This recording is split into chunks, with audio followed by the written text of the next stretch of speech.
예수님 그 사역지가 이제 팔레스틴이라는 전체 지역입니다. 그리고 팔레스틴 지역을 우리가 나누면 세 구분으로 나눕니다. 북쪽에 있는 갈릴리 호수를 중심한 갈릴리 지역, 또 맨 아래쪽에는 사대 사해를 왼편으로 해서 유대 나라, 유대 지역, 그리고 그 사이가 사마리아 지역이에요. 그리고 오른쪽이 갈릴리에서 호수에 물이 넘치면 요단강을 흘러가지고 사해에 도착을 합니다. 그럼 사해는 이제 거기가 낮은 지대니까 물이 고이게 돼요. 그리고 그 요단강 오른쪽을 보면은 그 요단강이 쭉 이렇게 내려오는데 요단강을 3등분하면 가운데가 사마리아 지역이에요. 그 예수님은 베들레헴에 태어나셨지만 사신 곳은 갈릴리 지역이에요. 나사렛. 그리고 사역의 중심지는 갈릴리 해변인 가버나움. 거기서 중심적으로 이제 예수님의 실제 이제 주 사역은 그 갈릴리 지역에서 이루어집니다. 그럼 갈릴리에서만 사역을 하신 것이 아니고 거기에서 예루살렘 쪽으로 내려왔다가 또 올라갔다가 계속 그 지역을 이제 반복을 했던 것입니다. 근데 오늘 예수님이 이제 그 사역한 곳이 어디냐? 유대도 아니고 갈릴리도 아니고 사마리아 지역이에요. 요한 사도는 이제 이걸 굉장히 이제 중요하게 이 말씀을 이제 기록을 했습니다. 그럼 이 사마리아라고 하는 지역은 원래 그 이스라엘이 한 민족이었잖아요. 한 나라. 이스라엘이라고 하는 한 나라입니다. 그런데 결국 여로보암이 그 솔로몬 왕의 아들로서 왕위에 오를 때 문제가 생기죠. 그래서 나누어져 버립니다. 여로보암이 반란을 일으켜가지고 세워진 곳이 북쪽인 사마리아 지역의 이스라엘이라는 나라. 왜냐하면 10개의 그 지파가 거의 다 속해 있으니까. 그리고 아래쪽은 유대 지역입니다. 거기는 이제 유다와 베냐민이죠. 두 지파가 이제 남아서 결국은 남쪽 왕국이 되어서 딱 나눠져 버려요. 그때부터 서로 이제 앙숙이 된 거죠. 그러다가 이제 아수르가 위쪽이 이제 사마리아니까 그쪽을 먼저 침범을 하면서 없어져 버려요. 그리고 결국 나중에 남쪽 유다도 바벨론에 의해서 멸망을 당하고 이제 이스라엘 역사는 이제 끝나죠. 그리고 이제 70년 지난 뒤에 돌아와서 이제 성전도 복구하고 이런 역사가 있죠. 그러니까 이 사마리아라고 하는 지역은 그 당시 유대인의 그 의식 속에는 저 사마리아에 살고 있는 사람들은 우리나라 사람이 아니다. 이방인 것 같다. 그리고는 이제 가까이 가지 않는 거예요. 아예 뭐 그냥 무시해버리고 특히 이제 갈릴리 지역으로 갈 때는 요단강 주변을 해서 동쪽으로 해가지고 돌아가는 거예요. 의도적으로 피하는 거죠. 근데 예수님이 그곳을 가셨다는 내용이에요. 왜 그렇다고 그랬죠? 예수님은 유대인으로서 이제 탄생을 하셨지만 예수님 오신 것은 온 인류를 구원하기 위해 오셨어요. 그러니까 뭐 사마리아 지역을 예수님은 얼마든지 이제 들어가신 거죠. 상당히 이제 의도적으로 예수님은 사마리아 지역을 가셨습니다. 근데 가셔서 한 일이 뭐냐 하면 한 여인을 만나는 거예요. 그래서 그 한 여인을 통해서 예수님이 그리스도이시라는 것을 드러내시는 거예요. 그리고 오늘 읽은 그 이유로 보면은 이 여인이 이제 자기 마을에 가서 그리스도가 오셨다. 오늘로 말하면 이제 전도하는 내용이 기록이 되고 있습니다. 그러니까 그 사마리아에 살고 있는 사람들도 유대인들이잖아요. 이제 뿌리가 섞여 있지만은 그들에게도 나름대로는 메시아에 대한 소망이 있는 거예요. 오늘 여러분 내용에 보면은 우리는 이 산에서 예배 드리지만 당신들은 예루살렘에서만 예배 드려야 된다. 이거는 나라가 두 쪽으로 나누어지기 전부터 예루살렘은 예배의 중심지예요. 굉장히 그들이 중요하게 여겼던 곳이죠. 근데 이제 그 역사를 보면은 북쪽 이스라엘이 그 여로보암에 의해 가지고 나누어지긴 했지만 그들이 예수 6월절이 된다. 그럼 예루살렘을 오는 거예요. 그러니까 여로보암 왕이 안 가도 된다. 우리 여기도 성전을 지어놓고 우리는 여기서 예배드리면 된다. 그리고는 이상한 이제 예배를 드린 거죠. 제대로 드리지도 않고. 그러다 나중에는 뭐 우상숭배까지 가는 거예요. 그리고는 이제 또 섞여지죠. 그러니까 그런 지역을 유대인들은 뭐 또 여러분들이 이제 그 포로기 이후의 역사도 보면 이제 스룹바벨이 1차적으로 돌아오잖아요. 와서 성전을 재건하는데 사마리아인들이 와가지고 우리도 돕겠다. 우리 같이 예배 드리자. 뭐 이런 식으로 우화 정책을 써요. 너희들은 참석도 하지 마. 아예 제외시켜버립니다. 그래 좋다 그러면 우리도 뭐 예배들도 있다. 그리고 그리심산이라는 거기서 자기들은 또 이제 나중에 무너지지만 그것도 그런 그 역사가 있는 거죠. 근데 예수님은 그 상관없는 거예요. 어느 곳이든지 가셔서 본인이 메시아로 오신 거에 대해서 예수님 증거하는 것입니다. 그래서 우리 그 성도들이 항상 생각해야 될 부분은 뭐예요? 우리는 구분을 해요. 그러죠? 일본, 북한, 뭐 중국, 러시아 이거 구분하잖아요. 왜냐하면 그 우리 주변 국가니까 우리나라하고 다 역사에 관련이 돼 있잖아요. 우리는 항상 뭐예요? 당하는 입장이었어요. 이제 좋은 말로는 선비 나라인데 사실은 힘이 없었던 거죠. 역사에. 이게 당한 거죠. 계속해서. 거기에 대한 우리나라는 뭐가 있어요? 한이 있는 거예요. 뭐 지금 우리 살고 있는 시대는 참 평안하지만 그 전에 우리 그 한국 역사를 보면 참 암울하고 앞이 안 보이는 항상 침범당하고 그런 우리 민족이었어요. 근데 지금 우리가 세계적인 나라로 뭐 OECD 국가에서도 뭐 순위에 들어갈 정도로 나라가 이제 어찌된 면에서는 국력이 이제 강해진 거죠. 그게 여러분 어디서 시작이 될까요? 예수님이 이 땅에 오신 거예요. 찾아오신 거죠. 예수님이 메시아인 것이 이 땅에서도 증거가 된 거예요. 오늘 저와 여러분들이 예배도 드리고 또 신앙생활을 할 수 있고 또 이 민족이 뭐예요? 많은 곳에 하나님의 교회가 세워지고 하나님을 섬길 수 있는 나라가 된 거죠. 어느 곳이든지 뭐예요? 이 복음은 증거가 되어져야 됩니다. 이 하나님 보셨을 때는 뭐예요? 다 한 아브라함의 후손들이잖아요. 복음은 뭐예요? 어디든지 증거되어져야 된다. 이것을 예수님께서 그 당시 사마리아로 가시면서 이 여인을 만남으로 그 당시 제자들이라든지 보여준 거죠. 근데 만나서 이야기가 되는 내용이 뭐예요? 예수님이 이제 사마리아 지역으로 걸어가시다 보니까 먼 길이니까 목이 말라가지고 야곱의 우물 곁에 이제 앉아 있는데 한 여인이 이제 물을 길러 오죠. 그 예수님께서 물 좀 달라고. 그래 보니까 유대인이잖아.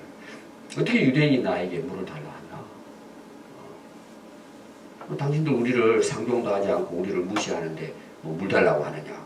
우리도 당신들을 상대하지 않겠다. 그러니까 예수님 말씀이 뭐예요? 당신이 내가 누구인지를 알았더라면 당신이 내게 그 물을 달라고 요구했을 것이다. 너희들은 맨날 여기 가서 물을 길러 가서 물을 마시지만 또 길러 오지 않느냐? 또 목마르지 않느냐? 내가 주는 물은 한 번 마시면 그게 생수가 돼가지고 영원히 목마르지 않는 네 속에 샘물이 될 것이다. 이 여인이 깜짝 놀란 거예요. 어떻게 이런 말을 처음 들어보잖아요. 그 생수를 내게 주십시오. 요구를 하는 거죠. 여러분 예수님이 오신 목적을 이야기하는 거죠. 그 생수가 뭐겠어요? 예수님 자신이 생수예요. 복음이에요. 내가 길이고 진리고 생명이잖아요. 그래서 14절에 보면 내가 주는 물을 마시는 자는 영원히 목마르지 아니하리니 내가 주는 물은 그 속에서 영생하도록 솟아나는 샘물이 되리라. 여러분 샘물이라는 것은 뭐예요? 퍼도 계속 올라오죠. 지금 여기에 그 수가성의 이 야곱의 우물은 지금도 관광객들이 가서 물을 마십니다. 퍼서. 예수님 시대니까 2000년이 넘은 거죠. 지금도 솟아나는 거예요. 예수님은 이 땅에 뭐예요? 생수를 주시기 위해서 오셨는데 그분이 생수예요. 믿는 자에게는 뭐예요?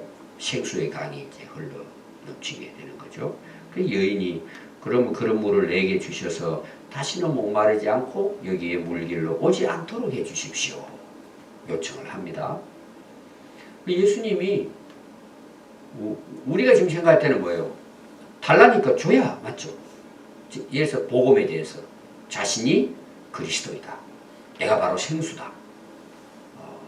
그럼 나를 믿으면 영생을 얻게 된다.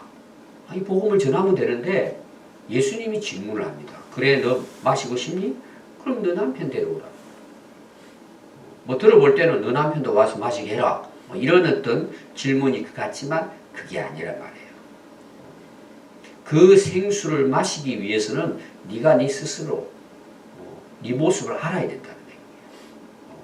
그냥 주지 않는단 말이에요. 여러분들 예수님이 이 땅에 오셔서 처음 말씀이 뭐죠? 천국에 대한 말씀이잖아요. 근데 천국을 그냥 줍니까?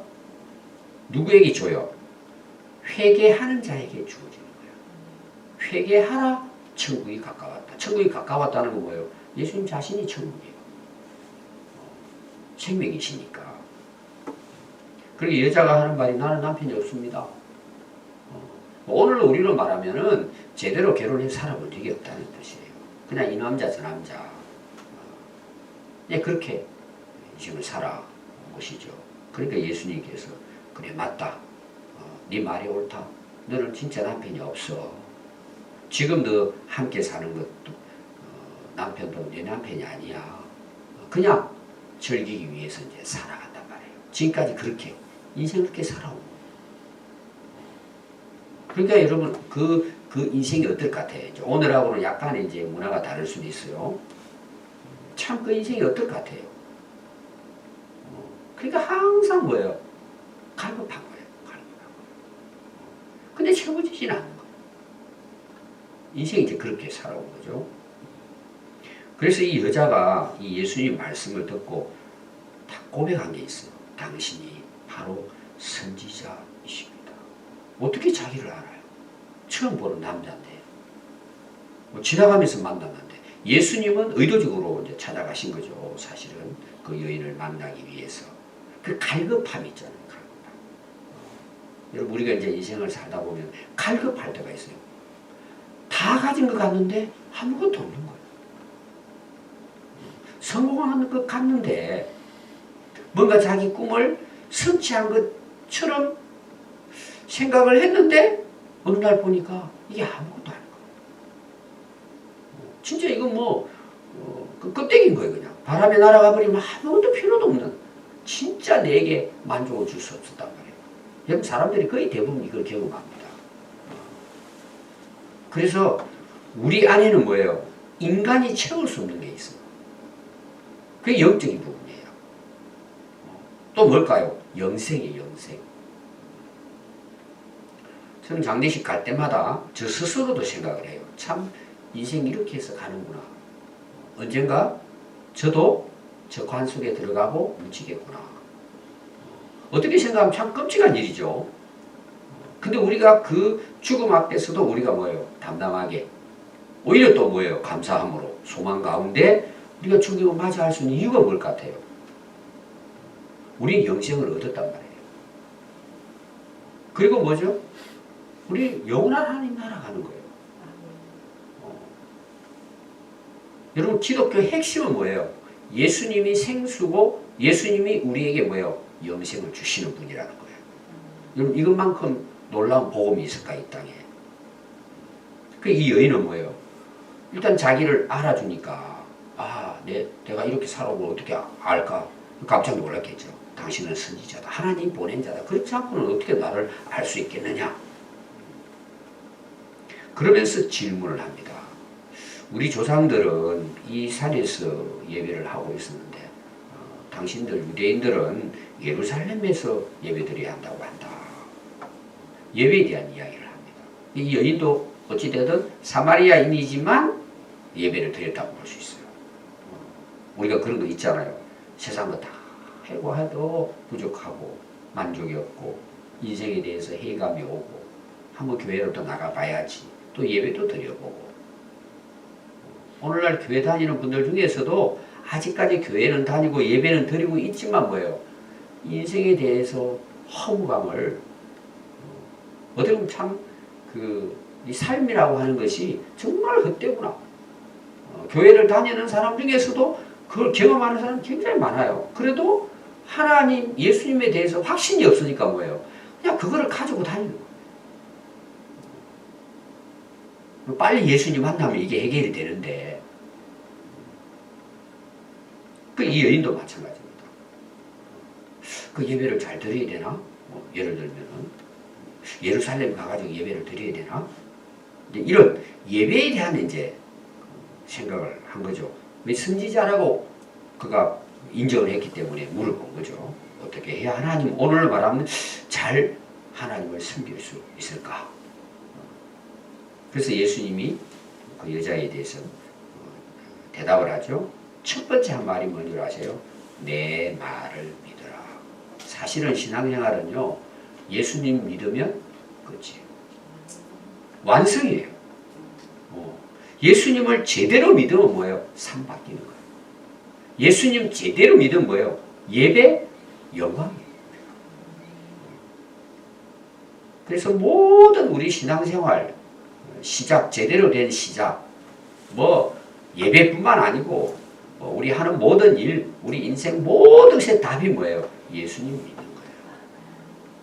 예수님 믿는다는 말이 뭐예요? 지금 예수님이 전하신 복음을 믿는 거잖아요.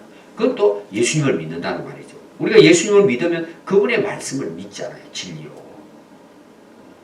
그래서 모든 우리 신앙의 시작은 믿음입니다. 믿음. 그래서 여러분 그 사도 바울이 고린도 교회 성도들에게 믿음, 소망, 사랑이라고 그러잖아요. 첫 번째가 믿음이에요. 여러분 우리가 믿음 없이 신앙생활이 시작됩니까?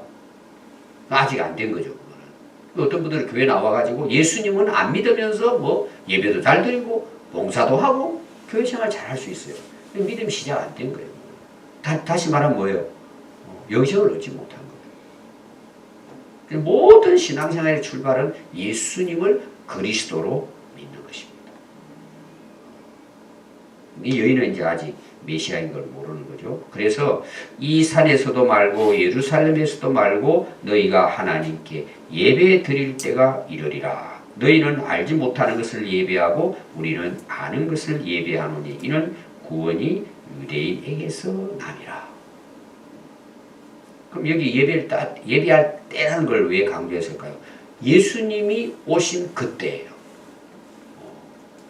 예수님은 하나님의 아들로 보이지 않는 하나님을 보여주는 하나님이세요. 그리고 복음을 전하고 인류를 구원하기 위해 예수님이 오신 것입니다. 그리고 예수님을 통해서 뭐예요? 그 예수님을 믿음으로 진정한 예배가 시작이 되는 거예요. 온전한 예배가 시작이 되는 것이죠.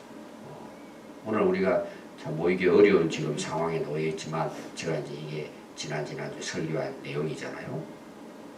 여러분 예배는 예수님을 믿음으로 시작이 되는 거예요. 그리고 그 뒤에 나오죠. 너희는 알지 못하는 것을 예배하지만 우리는 아는 것을 예배한다는 거예요. 이게 무슨 말일까요? 그러니까 이 사마리아에 살고 있는 사람들은 뭐가 뭔지도 모르고 예배 드리는 거예요. 자, 메시아를 일단 몰라요. 하나님 대해서 잘 모르는 거예요. 제가 여러 번 시작했잖아요. 우상까지 섬기고. 그래서 결국은 이스라엘 먼저 망합니다. 거의 남유다보다도 200년 가까이 전에 망해버립니다. 다 그게 원인이 우상 숭배였어요. 제대로 알지 못하고 예배드리는 거죠. 오늘날로 교회 오는 분들이 하나님께 예배를 드려야 되는데 그분을 안 믿는 거예요. 모르는 거예요. 그냥 와서 예배 드리는 거예요. 그냥. 여러분 이런 사람들이 꽤 많아요. 예수님이 말씀하신 것은 예배의 장소, 이게 중요하다는 말씀이 아니고 예배는 하나님께 참되게 드려야 된다는 거예요. 그럼 그게 어떻게 시작이 돼요? 믿음으로 시작되는 거예요. 모든 신앙생활은 믿음 때문이에요. 예배를 잘 드리느냐 못 드리느냐 이 문제도 그 사람의 믿음의 문제예요. 아니 그럼 하나님을 안 믿는데 예배가 되겠습니까? 참석은 하지만 예수님을 믿고 내가 거듭나지 않았는데 하늘에 소망이 없는데 어떻게 그럼 예배가 되겠어요? 내 안에 성령이 거하시고 하나님의 영으로 더불어 살아가지 않는데 여러분 예배가 됩니까? 예배 형식만 참여하고 가는 거예요.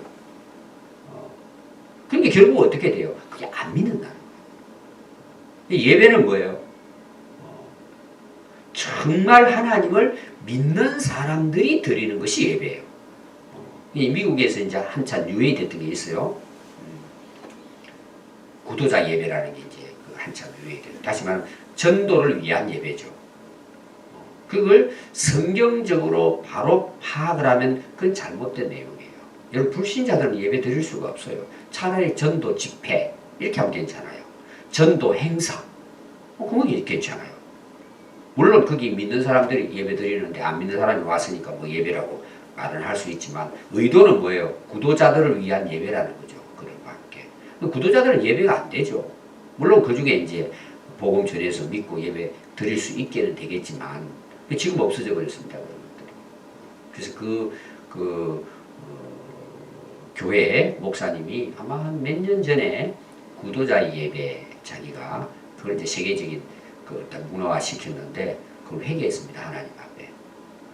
잘못됐구나 이런 것들. 참 진짜 예배는 뭐예요? 하나님을 아는 자만이 드릴 수 있는 거예요. 그래서 참된 예배는 영과 진리로 하나님께 드리는 것이다. 하나님은 이런 예배자를 찾으신다. 하나님은 영이시니 예배하는 자는 영과 진리로 예배 드려야 한다. 여러분 결론은 뭐예요?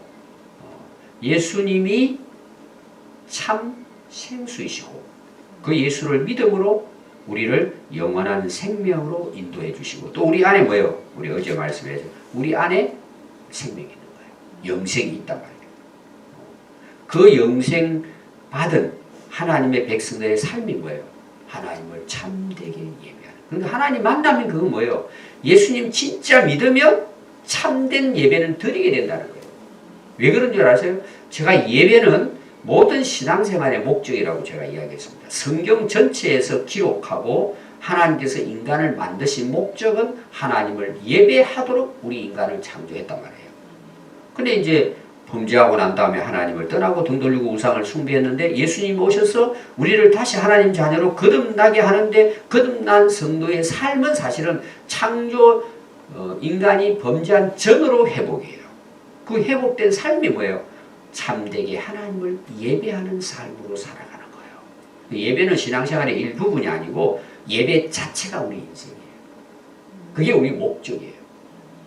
그러니까 우리가 삶으로 그리고 뭐예요? 모이게 힘써서 하나님을 예배하는 것이 우리 삶의 전체 모든 삶의 구성이에요. 여러분 우리가 그런 정말 그리스도인으로서 바른 우리가 예배를 드려야 할 줄로 믿습니다. 기도하겠습니다.